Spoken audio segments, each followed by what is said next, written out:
Bendiciones, ¿cómo estás? Llegamos al capítulo 22 de Lucas, el complot para matar a Jesús. Se acercaba la fiesta de los panes sin levadura que se llama la Pascua. Los principales sacerdotes y los escribas buscaban la manera de matar a Jesús, pero le tenían miedo al pueblo. Entonces Satanás entró en Judas, uno de los 12, al que llamaban Iscariote. Y este fue a hablar con los principales sacerdotes y con los jefes de la guardia para acordar con ellos cómo les entregaría a Jesús. ¿Se acuerdan que en el capítulo anterior el Señor dijo que los iban a entregar incluso sus mismos parientes, sus cercanos? Acá está. Arrancamos con Judas. Versículo 5. Ellos se alegraron y acordaron darle dinero. Judas aceptó y comenzó a buscar el mejor momento de entregarles a Jesús sin que el pueblo lo supiera. O sea, les hizo un gran favor. Uno de los íntimos de Jesús lo iba a entregar. Institución de la Cena del Señor, versículo 7. Llegó el día de los panes sin levadura, cuando es necesario sacrificar el cordero de la Pascua. Jesús envió a Pedro y a Juan con estas instrucciones. Vayan a preparar todo para que comamos la Pascua. Ellos le preguntaron, ¿dónde quieres que hagamos los preparativos? Jesús les dijo, al entrar en la ciudad verán ustedes a un hombre que lleva un cántaro de agua. Síganlo hasta la casa donde entre y díganle al dueño de la casa. El maestro pregunta dónde está el aposento en donde comerá la Pascua con sus discípulos. Entonces él les mostrará un gran aposento alto ya dispuesto. Hagan allí los preparativos. Los discípulos partieron y encontraron todo tal y como Jesús se lo había dicho y prepararon la Pascua. Cuando llegó la hora, Jesús se sentó a la mesa y los apóstoles se sentaron con él. Entonces les dijo, ¿cómo he deseado comer con ustedes esta Pascua antes de que padezca? Porque yo les digo que no volverá a comerla hasta su cumplimiento en el reino de Dios. Siempre me enternece este pasaje porque nos muestra cómo Jesús quiso pasar esa Pascua con sus más cercanos, con sus amigos, porque él los consideraba amigos a sus discípulos. Versículo 17. Jesús tomó la copa, dio gracias y dijo, tomen esto y repártanlo entre ustedes, porque yo les digo que no volveré a beber del fruto de la vid hasta que venga el reino de Dios. Luego tomó el pan, lo partió, dio gracias y les dio, al tiempo que decía, esto es mi cuerpo que por ustedes es entregado. Hagan esto en memoria de mí. De igual manera, después de haber cenado, tomó la copa y les dijo, esta copa es el nuevo pacto en mi sangre que por ustedes va a ser derramada. Hay un video que hice sobre la copa del pacto. Se los aconsejo, mírenlo. Versículo 21. Pero sepan que la mano del que me va a traicionar está sobre esta mesa conmigo. A decir verdad, el Hijo del Hombre va según lo que está determinado, pero ay de aquel que lo va a traicionar. Ellos comenzaron a preguntarse unos a otros quién de ellos sería capaz de hacer esto. La grandeza en el servicio, versículo 24. Además, los discípulos tuvieron una discusión en cuanto a quién de ellos sería el mayor.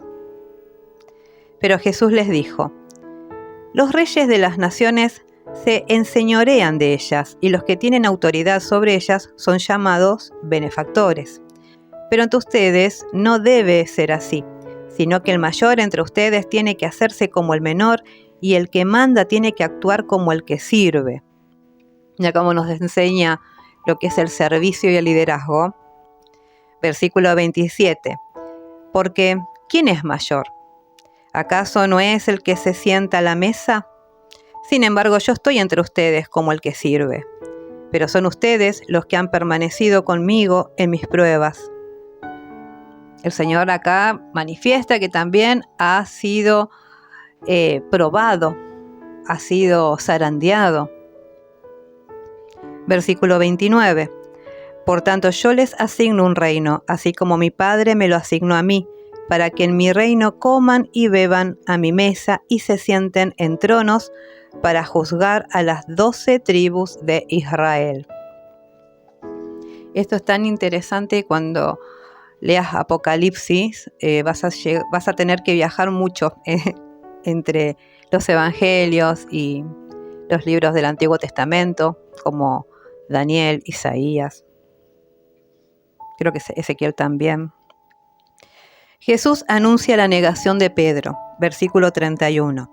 El Señor dijo también: Simón, Simón, Satanás ha pedido sacudirlos a ustedes como si fueran trigo, pero yo he rogado por ti, para que no te falte la fe, y tú, cuando hayas vuelto, deberás confirmar a tus hermanos. Es decir, como Job, Satanás pidió sacudirlos, zarandearlos, y evidentemente fue permitido.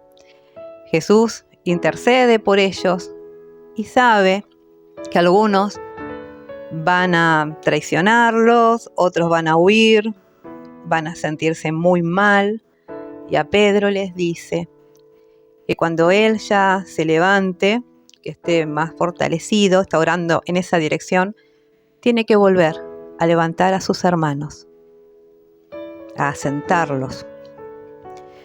Versículo 33. Pedro le dijo: Señor, no solo estoy dispuesto a ir contigo a la cárcel, sino también a la muerte. Jesús le dijo: Pedro, te aseguro que el gallo no cantará hoy antes de que tú hayas negado 3 veces que me conoces. Bolsa, alforja y espada, versículo 35. Luego Jesús les preguntó: Cuando los envié sin bolsa, sin alforja y sin calzado, ¿les faltó algo? Ellos respondieron: Nada. Cuando los envió a sanar, a echar demonios, ¿se acuerdan? Versículo 36. Entonces Jesús les dijo: Pues ahora el que tenga bolsa que la tome junto con la alforja, y el que no tenga espada, que venda su capa y se compre una, porque yo les digo que todavía se tiene que cumplir en mí aquello que está escrito, y fue contado entre los pecadores, porque lo que está escrito acerca de mí tiene que cumplirse.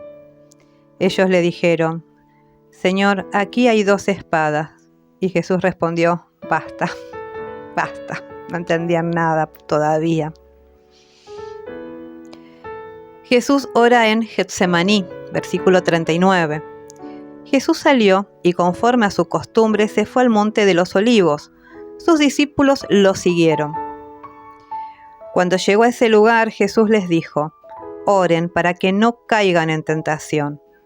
Ya les había advertido que Satanás los iba a zarandear. Tenían que estar más alertas y más atentos que de costumbre. Versículo 41. Luego se apartó de ellos a una distancia como de un tiro de piedra, y allí se arrodilló y oró. Y decía: Padre, si quieres, haz que pase de mí esta copa, pero que no se haga mi voluntad, sino la tuya. Se le apareció entonces un ángel del cielo para fortalecerlo. Lleno de angustia, oraba con más intensidad, y era su sudor como grandes gotas de sangre que caían hasta la tierra. Mirá la presión que sentía en su corazón, y también, ¿por qué no?, temor. Él sabía lo que vendría. Tuvo mucha... Yo entiendo, no sé, que estuvo asustado tal vez. Él quiso pasar de esa copa, pero se sujetó a la voluntad del Padre. Versículo 45. Cuando Jesús se levantó después de orar, fue a donde estaban sus discípulos, y a causa de la tristeza los halló durmiendo. Les dijo: ¿Por qué duermen? Levántense y oren para que no caigan en tentación. Arresto de Jesús, versículo 47. Mientras Jesús estaba hablando, se hizo presente una turba, al frente de la cual iba Judas, que era uno de los 12 y que se acercó a Jesús para besarlo. Jesús le dijo: Judas, ¿con un beso entregas al Hijo del Hombre? Cuando los que estaban con él se dieron cuenta de lo que pasaba, le dijeron: Señor, ¿echamos manos a la espada? Claro, se acordaban lo de la espada que él les dijo. Versículo 50. Uno de ellos hirió a un siervo del sumo sacerdote y le cortó la oreja derecha, pero Jesús les dijo: Basta, déjenlos. Tocó entonces la oreja de aquel hombre y lo sanó. Luego Jesús les dijo a los principales sacerdotes, a los jefes de la guardia del templo y a los ancianos que habían venido contra él: ¿Han venido con espadas y palos como si fuera yo un ladrón? Todos los días he estado con ustedes en el templo y no me pusieron las manos encima. Pero esta es la hora de ustedes, la hora del poder de las tinieblas. Pedro niega a Jesús, versículo 54. Aquellos arrestaron a Jesús y lo llevaron a la casa del sumo sacerdote. Pedro los seguía de lejos. En medio del patio encendieron una fogata y se sentaron alrededor de ella. También Pedro se sentó entre ellos. Pero una criada que lo vio sentado frente al fuego se fijó en él y dijo: Este también estaba con él. Pedro lo negó y dijo: Mujer, yo no lo conozco. Un poco después, otro lo vio y le dijo: Tú también eres de ellos. Pero Pedro le dijo: Hombre, no lo soy. Como una hora después, otro afirmó: No hay duda, este también estaba con él, porque es Galileo. Pedro le dijo: Hombre, no sé de qué hablas. Y en ese momento, mientras Pedro aún hablaba, el gallo cantó. En ese mismo instante el Señor se volvió a ver a Pedro. Y entonces Pedro se acordó de las palabras del Señor cuando le dijo: Antes de que el gallo cante me negarás 3 veces. Enseguida, Pedro salió de allí y lloró amargamente. Ay, siempre me da tristeza Pedro. Debe ser horrible, horrible su situación. Jesús escarnecido y azotado. Versículo 63. Los hombres que custodiaban a Jesús se burlaban de él y lo golpeaban. También le vendaron los ojos, le golpearon el rostro y le decían: Profetiza, ¿quién es el que te golpeó? Y lo insultaban y le decían muchas otras cosas. Jesús ante el tribunal. Cuando se hizo de día, se juntaron los ancianos del pueblo, los principales sacerdotes y los escribas, y llevaron a Jesús ante el tribunal y le preguntaron: ¿Eres tú el Cristo? Responde. Él les dijo: Si les dijera que sí, no me lo creerían. Y si les hiciera preguntas, no me responderían ni me soltarían. Pero a partir de este momento el Hijo del Hombre se sentará a la derecha del poder de Dios. Todos dijeron: ¿Así que tú eres el Hijo de Dios? Él les respondió: Ustedes dicen que lo soy. Entonces ellos dijeron: ¿Qué más pruebas necesitamos? Nosotros mismos las hemos oído de sus propios labios. Ay, llegamos al final de este capítulo. ¿Cuánta reflexión nos deja? A mí particularmente me deja el Señor haber elegido pasar la Pascua con sus cercanos, su angustia al saber que ya la hora llegaba, el constante decir a sus discípulos: oren para que no caigan en tentación, la angustia de Pedro al saber que había fallado cuando le había prometido que iría incluso con él a la muerte. Después están los religiosos que tuvieron tantas oportunidades para detenerlo y decidieron ir por las noches como pícaros, decía mi abuela. Mucho para reflexionar. Espero que a vos también este capítulo te haga un clic. Que Dios te bendiga y nos vemos en el próximo video. Hasta luego.